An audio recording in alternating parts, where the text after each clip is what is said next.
Good morning दोस्तों, मैं आपका दोस्त पीएल आपके अपने YouTube channel all in one with BL पर आपका स्वागत करता हूं। दोस्तों, हम पढ़ रहे हैं भारत का भूगोल और भारत के भूगोल में हमने कल पढ़ा था अफवाह तंत्र का भाग एक, क्योंकि अफवाह तंत्र का जो चैप्टर थोड़ा बड़ा है तो भाग एक हमने पढ़ लिया था और आज का हमारा चैप्टर है उसी नदियों के जाल का भाग दो। तो बने रहिए मेरे साथ और हम शुरू करते हैं अफवाह तंत्र का भाग दो। दोस्तों, भारत के भूगोल में अफवाह तंत्र हम पढ़ रहे थे और अफवाह तंत्र में हमने भाग एक पढ़ लिया था और आज का है हमारा भाग दो, जो भारत के अंदर बड़ी नदियां हैं और उनके साथ में कौन कौन सी उनकी सहायक नदियां हैं, उनका उद्गम क्षेत्र क्या है। तो भाग एक में हमने काफ़ी नदियों के बारे में देखा। अभी देखते हैं भाग दो, और भाग दो में देखते हैं कि प्रायद्वीपीय अफवाह तंत्र, जो प्रायद्वीप से जो नदियां निकल करके और बहती है उनके बारे में देखते हैं। तो इसकी जो सभी नदियां हैं वो मौसमी होती है। मौसमी मतलब कि मौसम के ऊपर निर्भर करती है कि बारिश आएगी तो नदियों में पानी बहेगा, और बारिश अच्छी नहीं हुई तो नदियां सूख भी जाती है, अर्थात बारिश पर निर्भर करती है।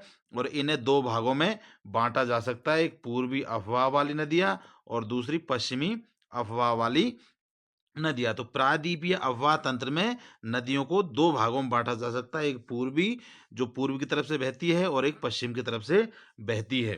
प्रायद्वीपीय भारत की एकमात्र बारहमासी नदी जो है कावेरी है। मतलब प्रायद्वीपीय अफवाह में जो एक नदी है कावेरी, जो 12 महीने इसमें पानी बहता रहता है या पानी रहता है। भारत के दक्षिणी प्रायद्वीप में गोदावरी नदी देश के दूसरे सबसे बड़े नदी क्षेत्र का निर्माण करती है। तो जो दक्षिणी प्रायद्वीप में जो गोदावरी नदी है वो दूसरे सबसे बड़े नदी क्षेत्र का निर्माण करती है। और गोदावरी को दक्षिण की गंगा, वृद्ध या बूढ़ी गंगा भी कहा जाता है। तो गोदावरी को दक्षिण की गंगा या बूढ़ी गंगा भी कहा जाता है। तो अब ये देखते हैं पूर्वी प्रवाह की नदियाँ। हाँ, पूर्वी प्रवाह की नदियाँ में देखते हैं, जो दो भागों में बांटा प्रायद्वीप नदियों को हमने, तो पूर्वी प्रवाह की देखते हैं। यह सभी नदियाँ बंगाल की खाड़ी में गिरती है और डेल्टा बनाती है। और इसमें प्रमुख नदियाँ निम्न है। मतलब पूर्वी प्रवाह की नदियाँ, जो भी नदियाँ निकलती है वो सारी बंगाल की खाड़ी में जाके गिरती है और डेल्टा बनाती है। डेल्टा मतलब दो नदियाँ मिलने पर जो बीच में एक खाली जगह रहती है उसको डेल्टा कहते हैं। तो इसमें कौन कौन सी नदियां पूर्व की प्रवाह की नदियों में? महानदी, इसका जो उद्गम क्षेत्र है छत्तीसगढ़ के रायपुर जिले के सिहावा के पास से इसका उद्गम है। मतलब ये छत्तीसगढ़ के रायपुर जो जिला है उस रायपुर में है, उसमें जिले में सिहावा के पास से ये नदी निकलती है। और इसकी जो लंबाई है वो 815 किलोमीटर है। और इस नदी की जो महानदी की सहायक नदियां हैं उनमें है शिवनाथ, हसदो, मांद, ईब, जोकिंग और तेल। ये नदियां महानदी की सहायक नदियां है। इसके अलावा गोदावरी या वृद्धगंगा या दक्षिण की गंगा। अब गोदावरी नदी देख लेते हैं। तो इसका उद्गम क्षेत्र जो है नासिक महाराष्ट्र के दक्षिण पश्चिम में 64 किलोमीटर दूर एक त्रियंबक गांव की एक पहाड़ी है, उससे इसका उद्गम है। तो गोदावरी या वृद्धगंगा या दक्षिण की गंगा जो है वो नासिक महाराष्ट्र के दक्षिण पश्चिम में 64 किलोमीटर दूर पर एक त्रियंबक गांव है, वहां से एक पहाड़ी से ये गोदावरी नदी निकलती है। और इसकी जो लंबाई है वो 1465 किलोमीटर है। और इसकी जो सहायक नदियां हैं उनमें देख लेते हैं इंद्रावती, पूर्वा, दूधना, मंजरा, प्राणहिता, सबरी, बेनगंगा, पेनगंगा, वर्धा आदि नदी इसकी सहायक नदियां हैं। इसके बाद में कृष्णा नदी है। तो इसका उद्गम क्षेत्र जो कृष्णा नदी का वो है महाकालेश्वर के निकट पश्चिमी घाट से ये निकलती है। तो कृष्णा नदी महाकालेश्वर के निकट में पश्चिमी घाट से निकलती है और इसकी जो लंबाई है वो 1401 किलोमीटर है।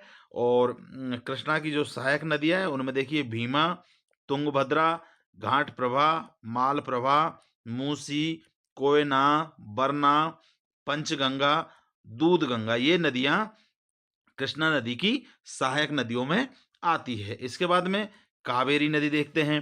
तो कावेरी नदी का जो उद्गम क्षेत्र है वो कर्नाटक के कुर्ग जिले में स्थित ब्रह्मगिरी की पहाड़ियां हैं।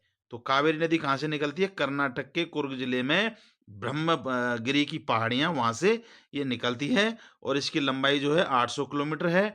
और इसकी जो सहायक नदियां है उनमें है हेमावती, सिमसा, अमरावती, भवानी, अकरावती, स्वर्णावती और कबिनी आदि नदियां, ये सारी नदियां कावेरी नदी की सहायक नदियों में आती है। अब है साबरमती नदी।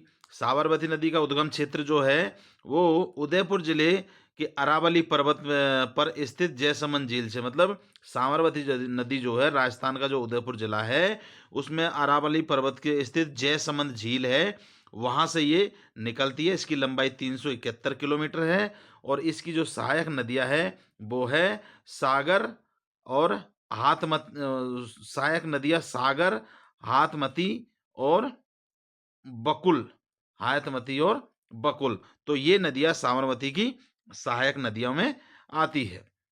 इसके बाद में है माही नदी।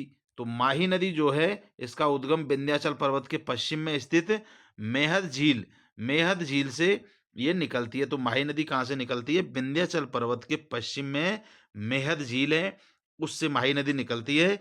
और माही नदी की जो लंबाई है 585 किलोमीटर है और इसकी जो सहायक नदियां उनमें कोई भी नदी इसकी सहायक नदी नहीं है। तो माही नदी ऐसी नदी कौन सी है जिसकी पूर्वी प्रवाह तंत्र की कौन सी नदी है जिसमें कोई सहायक नदी नहीं है? तो वो है माही नदी, याद रखना। नर्मदा नदी, नर्मदा नदी का जो है उद्गम क्षेत्र कहाँ है? अमरकंटक की पहाड़ियां हैं मध्य प्रदेश में। तो नर्मदा नदी का उद्गम क्षेत्र अमरकंटक की पहाड़ियां मध्य प्रदेश, और इसकी लंबाई जो है 1312 किलोमीटर है। और नर्मदा नदी की जो सहायक नदी है उनमें देख लेते तवा और हिरण। ये तवा और हिरण नाम की नदियां नर्मदा नदी की सहायक नदियां है। उसके बाद में है तापी नदी। तापी नदी का उद्गम जो है मध्य प्रदेश के बैतूल जिले से उत्पन्न होती है, मतलब बैतूल जिले से ये तापी नदी निकलती है। तो मध्य प्रदेश के बैतूल जिले से निकलती है। इसकी लंबाई जो है 724 किलोमीटर है। और तापी नदी की जो सहायक नदी है उसमें है पूर्णा, गिरनार, पूंजीहारा, अनेर और बघेर। ये 5 नदियां हैं जो तापी नदी की सहायक नदियों में आती है। इसके बाद में है लूनी नदी। तो लूनी नदी का जो उद्गम है वो अरावली श्रेणी के अरावली पर्वत श्रेणी में नाग की जो पहाड़ियां हैं वहां से ये निकलती है। तो लूनी नदी का उद्गम क्षेत्र क्या है? अरावली श्रेणी में नाग की पहाड़ियां, और इसकी जो लंबाई है वो 320 किलोमीटर है। और लूनी नदी की जो सहायक नदी है उनमें है वाडी, सुकड़ी और मीठड़ी। ये 3 नदियां लूनी नदी की सहायक नदियां हैं। इसके अलावा स्वर्ण रेखा और ब्राह्मणी नामक छोटी नदियां रांची के पठार से निकलकर बंगाल की खाड़ी में गिरती है। मतलब जो ये नदियां हमने बड़ी नदी पढ़ी, इनके अलावा छोटी नदी है, एक स्वर्ण रेखा है और एक ब्राह्मणी है। ये दोनों नदियां क्या है? रांची के पठार से इनका उद्गम क्षेत्र है और यहाँ से निकल करके ये भी बंगाल की खाड़ी में गिरती है। और इनके अलावा अन्य नदियां जैसे बंसधरा है, पेन्नार है, पलार है, बगई है, ये सभी नदियां भी बंगाल की खाड़ी में जाकर के गिरती है। इसके अतिरिक्त अब देखते हैं, हमने अभी तक जो देखी थी वो पूर्वी प्रवाह की नदियां थी। अब देखते हैं कि पश्चिमी प्रवाह की नदियां कौन सी है जो पश्चिम में बहती है। तो वो नदियां कौन कौन सी है?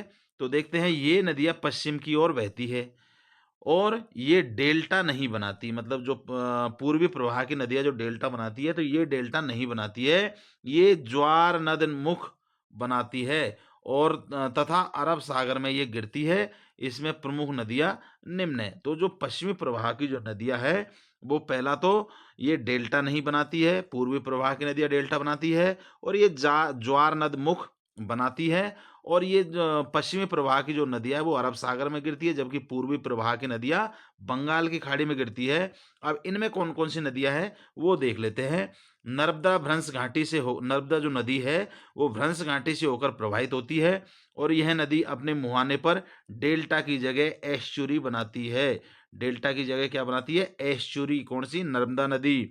सतपुड़ा एवं विंध्य श्रृंखला के मध्य पूर्व से पश्चिम की ओर नर्मदा नदी प्रवाहित होती है। तो सतपुड़ा और विंध्य जो है उनके मतलब विंध्य श्रृंखला जो पर्वत श्रृंखला है उसके मध्य पूर्व में पश्चिम की ओर नर्मदा नदी बहती है।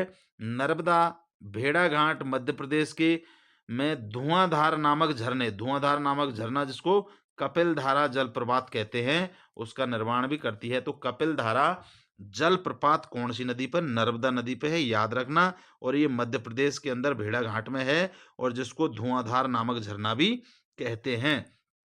नर्मदा ज्वार नदमुख का निर्माण करती है क्योंकि ये डेल्टा नहीं बनाती, और यह रिफ्ट घाटी से होकर बहती है, और ये पर्यटन की दृष्टि से उपयुक्त, मतलब यहाँ पर पर्यटन स्थल काफी मात्रा में स्थित है। अब है ताप्ती या तापी नदी। ताप्ती नदी के बारे में देख लेते हैं। तो ये नर्मदा की जुड़वा नदी है के रूप में जानी जाती है। तो नर्मदा की जुड़वा नदी के रूप में कौन सी नदी जानी जाती है? ताप्ती या तापी। और इस तथा लूणी को लवण नदी के नाम से भी जाना जाता है। तो लूणी नदी को लवण नदी के नाम से भी जाना जाता है। शरावती नदी पश्चिम घाट से निकलती है।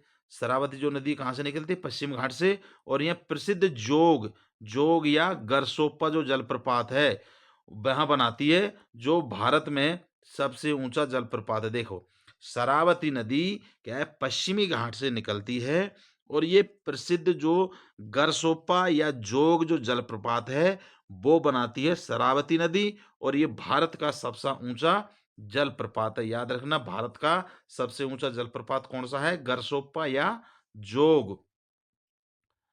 उसके बाद है पंचगंगा। तो ये महाराष्ट्र की प्रमुख नदी है पंचगंगा, और यह कृष्णा नदी की सहायक नदी है, जो नरसोवाड़ी कोल्हापुर जिले में कृष्णा नदी में मिलती है। तो पंचगंगा जो है महाराष्ट्र की प्रमुख नदी है, और ये कृष्णा नदी की सहायक नदी है, और नरसोवाड़ी कोल्हापुर में ये कृष्णा नदी के अंदर आकर के मिल जाती है। एक है पैनगंगा, ये अजंता श्रेणी से निकलती है, और महाराष्ट्र के चंद्रपुर जिला में जाकर के वर्धा नदी में मिल जाती है। तो मतलब ये वर्धा नदी की सहायक नदी हो गई पैनगंगा, जो अजंता श्रेणी से निकल करके महाराष्ट्र के चंद्रपुर में वर्धा नदी में जाके मिल जाती है। एक है बैनगंगा। तो बैनगंगा जो सतपुड़ा पर्वत श्रेणी के मध्य से निकलती है। तो सतपुड़ा पर्वत श्रेणी से निकलती है बैनगंगा, और कालेश्वर तेलंगाना के निकट गोदावरी नदी में मिल जाती है। इसकी सहायक नदी ग्रावी नदी है। देखिए, जो बैनगंगा है वो सतपुड़ा की पर्वत श्रेणी से मध्य प्रदेश से निकलती है, और ये गोदावरी नदी की सहायक नदी है बैनगंगा। और बैनगंगा की जो सहायक नदी है वो है ग्रावी नदी। ठीक है, ग्रावी नदी। उसके बाद में है मूसी नदी। मूसी नदी क्या है? कृष्णा नदी की सहायक नदी है ये, और यह हैदराबाद शहर में स्थित है। तो हैदराबाद शहर से में होकर बहती है मूसी नदी, और ये कृष्णा नदी की सहायक नदी है। एक है तुंगभद्रा नदी। तुंगभद्रा नदी क्या है? ये कृष्णा नदी की ये भी सहायक नदी है, और यहाँ पर प्राचीन हम्पी के अवशेष मिले। देखिए, ये याद रखने वाला पॉइंट है कि प्राचीन शहर जो हम्पी था उसके अवशेष या उसके विनाश या उसके मतलब उजड़ने के जो अवशेष मिले थे वो तुंगभद्रा नदी के किनारे पर मिले थे। प्राचीन शहर हम्पी के अवशेष। तो तुंगभद्रा नदी कृष्णा नदी की सहायक नदी, और इसके किनारे पर प्राचीन शहर हम्पी के अवशेष मिले हैं। अब देख लेते हैं अंत्य स्थलीय नदियां। अंत्य स्थलीय नदियां वह नदियां होती है ये जो समुद्र में ना पहुंच करके बीच में ही विलुप्त हो जाती है। तो जो नदियां सागर तक नहीं पहुंच पाती है और रास्ते में ही विलुप्त हो जाती है वह अंत्य स्थलीय नदियां कहती है। मतलब ये किसी समुद्र या खाड़ी या बड़ी नदी में नहीं मिलती, और ये बीच में ही विलुप्त हो जाती है। वो अंत्य नदियां, तो उनमें कौन कौन सी नदियां आती है? तो जो सबसे बड़ा उदाहरण है इसका वो घग्गर नदी है। जो घग्गर नदी है वो सबसे बड़ा उदाहरण है अंत्य उसका, और जो हिमालय की निचली ढालों से कालका के समीप से निकलती है, और हनुमानगढ़ जिला राजस्थान में लुप्त हो जाती है। देखिए, तो ये क्या है? घग्गर नदी जो है हिमालय की निचली ढालों से कालका के समीप से निकलती है, और हनुमानगढ़ राजस्थान में जाके विलुप्त हो जाती है। मतलब कोई भी समुद्र या खाड़ी में ये नहीं पहुंचती है। और इसके अन्य उदाहरण, जो ऐसी नदी जो बीच में विलुप्त हो जाती है उसके एक लूणी नदी है, एक कातली नदी है, साबी है, और काकनी नदी है। ये मैक्सिमम नदियां राजस्थान के अंदर बहती है। तो ये नदियां है जो समुद्र में ना मिल करके बीच में ही विलुप्त हो जाती है। अब नदियों के साथ साथ में थोड़ा सा झील भी देख लेते हैं, और कई झील ऐसी है जिनसे भी कई नदियों का उद्गम हुआ है। तो झील में देखते हैं कि जो चिल्का, पेरियार और पुलिकट झील है ये लेगुन झील है, और बूलर झील जो है मीठे पानी की सबसे बड़ी झील है। चिल्का झील जो है भारत की सबसे बड़ी झील है। लोनार झील ज्वालामुखी क्रिया से निर्मित हुई है। लोनार झील याद रखना। भारत की सबसे ऊंची हिमानी निर्मित झील देवताल झील है जो गढ़वाल हिमालय में स्थित है। और भारत में मानव निर्मित सबसे बड़ी झील नागार्जुन सागर बांध का जलाशय है। ये इंपॉर्टेंट है, याद रखना। भारत की मानव निर्मित जो झील है वो नागार्जुन सागर बांध का जलाशय है, जो कृष्णा नदी पर आंध्र प्रदेश में नलगोंडा जिले में है। और ये विश्व की सबसे बड़ी मानव निर्मित झील है। विश्व की सबसे बड़ी मानव निर्मित झील कौन सी है? नागार्जुन सागर बांध मतलब का जो जलाशय है वो, जो कृष्णा नदी पर है और आंध्र प्रदेश नलगोंडा में ये स्थित है। तो कौन सी झील हो गई ये आपकी? नागार्जुन सागर बांध का जो जलाशय है उसको झील बोलते हैं वो। तो हैदराबाद एवं सिकंदराबाद के बीच हुसैन सागर झील स्थित है। हैदराबाद और सिकंदराबाद के बीच में हुसैन सागर झील भी स्थित है।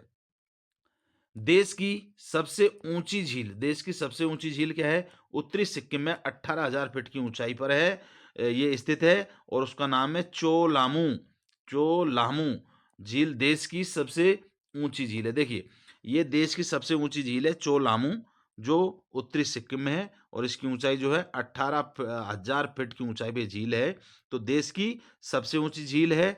और वन पर्यावरण एवं मंत्रालय, देखो, वन पर्यावरण मंत्रालय द्वारा क्या तैयार किया गया?